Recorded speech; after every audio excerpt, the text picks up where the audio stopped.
Alors, les deux futurs grands navires d'exploration du projet Godessark seront désormais monocoques.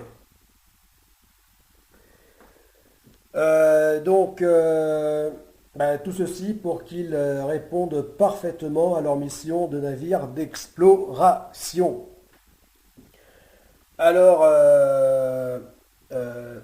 le seul véritable inconvénient au fait d'être venu donc à l'option monocoque, c'est de réduire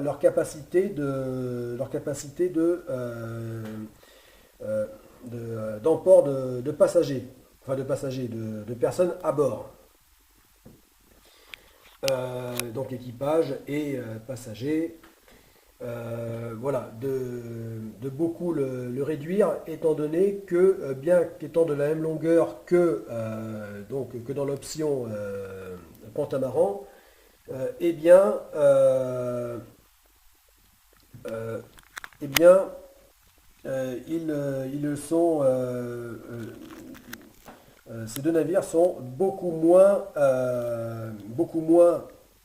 volumineux, alors beaucoup moins que dans l'option de leur homologue en multicoque. Voilà, et donc cette perte de, euh, de grosseur, de dimension, pourtant pour une même longueur, fait qu'ils pourront embarquer beaucoup moins de personnes à bord. Voilà. Alors, c'est-à-dire que dans l'option précédente, donc avec ces deux navires, chacun long de 180 mètres pour 60 mètres de largeur de coque,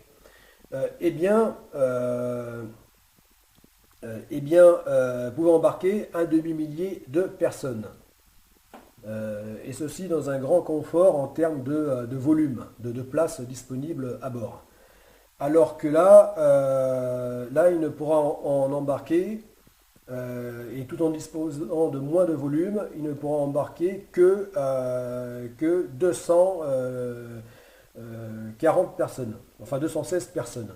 Mais pour une capacité maximum d'hébergement de seulement 240 personnes au lieu des 540 euh,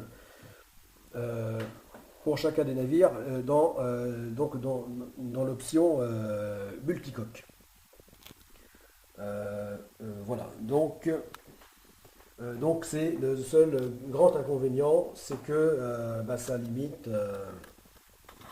de beaucoup la capacité d'emport. Enfin, c'est un inconvénient qui est aussi un avantage du fait que le nombre de personnes à bord étant beaucoup moins important, eh bien, ceci en fait un navire, donc étant plus à taille humaine, un navire par son nombre limité de personnes à bord, sera parfaitement adapté pour donc un navire d'exploration, dit d'exploration. Voilà. Ou par définition, les navires d'exploration, d'expédition, euh, euh, sont limités en termes de taille et surtout en termes de personnes à bord. Euh, donc par rapport puisque qui dit navire d'expédition, navire qui doit aller, qui est amené à aller dans les régions les plus reculées, les régions naturelles les plus reculées du monde, de fait parmi les plus fragiles du point de vue écologique, les plus à préserver. Donc les normes sont de plus en plus de plus en plus dures, donc limite de beaucoup le nombre de personnes à bord des navires, etc. Voilà. Donc le fait que la capacité maximum de ces navires soit désormais seulement de 240 personnes à bord, eh bien, n'est pas tant un handicap que ça, du fait que bah, le fait qu'il soit ne serait-ce que le double, que 500 personnes, n'en parlons pas donc pour plus, eh bien, pose, euh, posait vraiment problème. Voilà. Même avec seulement 3 à 400 personnes, euh, eh bien,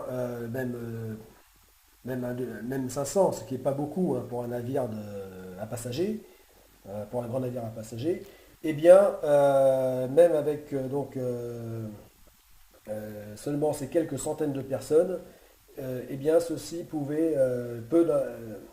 devenir compliqué donc pour avoir l'accès donc aux zones les plus reculées et protégées de la planète, ce qui est euh, problématique pour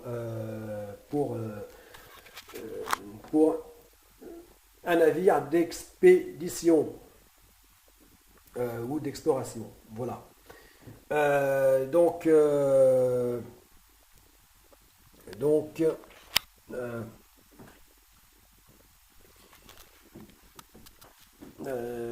euh, bah, finalement, donc c'est un mal pour un bien.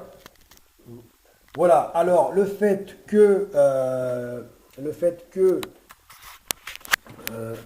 bon, allez, on va enlever tant qu'on y est. Parce que si qu'il soit à moitié, c'est pas la peine. Là. Donc, mais là, bon, finalement, j'en profite pour dire que, étant donné que là, ce sont des mâts télescopiques, hein, puisque ce sont d'immenses voiles de type L, voile épaisse, gonflable. Euh, grâce à ces mâts télescopiques, eh bien, elles pourront complètement se rétracter et ainsi, voilà à quoi ressemblerait la silhouette du navire une fois les voiles affalées. Enfin, donc les mâts rétractés. Voilà. Donc, bon, enfin, j'ai fait diversion, je ne sais plus où j'en suis. Mais bon, voilà. Donc, la nouvelle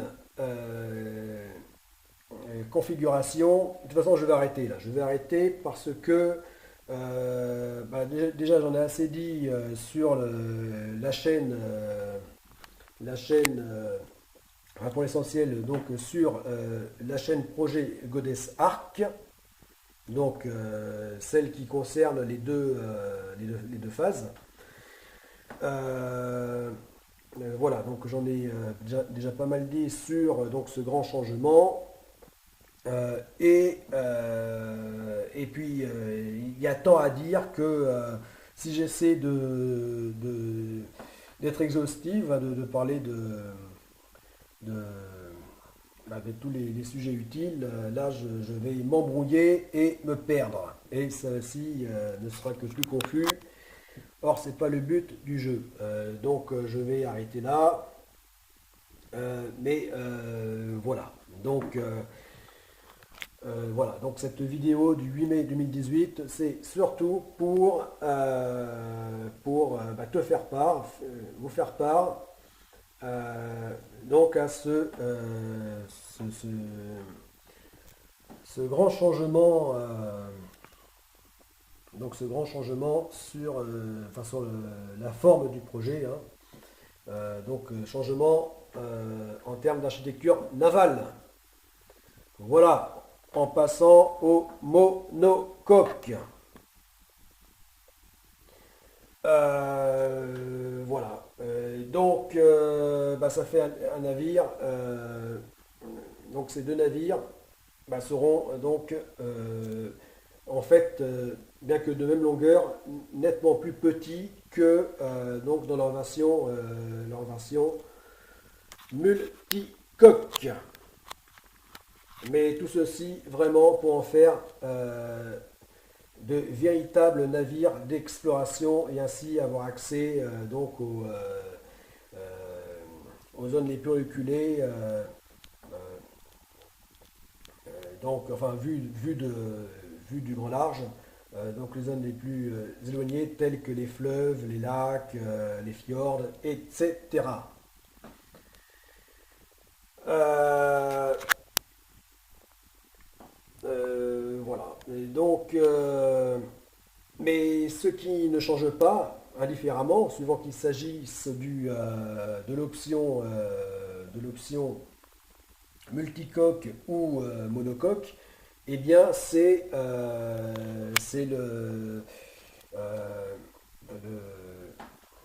finalement le concept général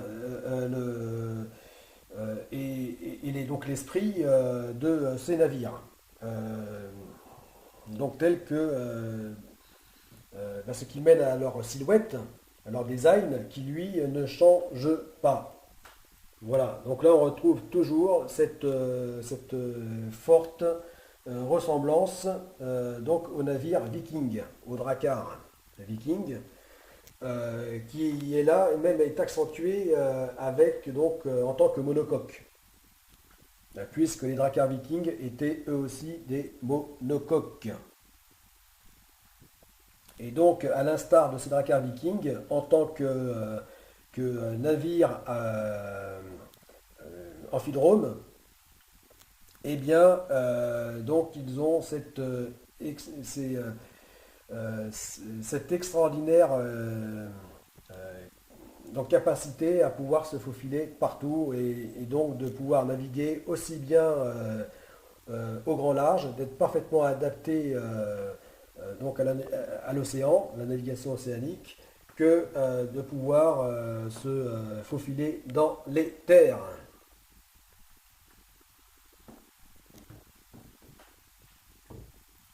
Voilà. Donc là, ces navires ne font que, donc étant nettement moins gros finalement, volumineux, que leur homologue en version multicoque pour la même longueur, eh bien, donc il déplacera là en monocoque que 12 000 tonnes au lieu des 16 000 tonnes. Donc dans leur version multicoque.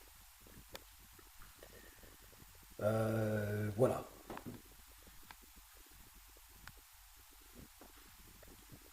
Et donc le fait que leur capacité sera beaucoup moins importante, et même carrément divisée par deux et demi même, donc par rapport à leur option en multicoque, en pentamaran, eh bien ceci sera rattrapé par leur duplicité.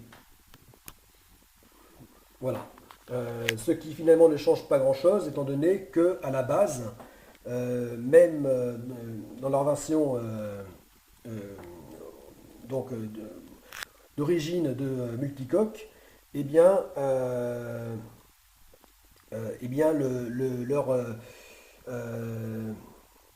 l'idée était déjà présente donc d'en faire des navires identiques, des sister ships, et d'en faire même une longue série. Enfin, longue, relativement longue pour des navires de telle dimension. Voilà. Donc, euh, pour concerner un maximum de personnes, impliquer un maximum de personnes à bord, ça y est, ça dépasse le quart d'heure. Là, atteint le quart d'heure, donc avant de dépasser, voilà, je stoppe et reprends la vidéo.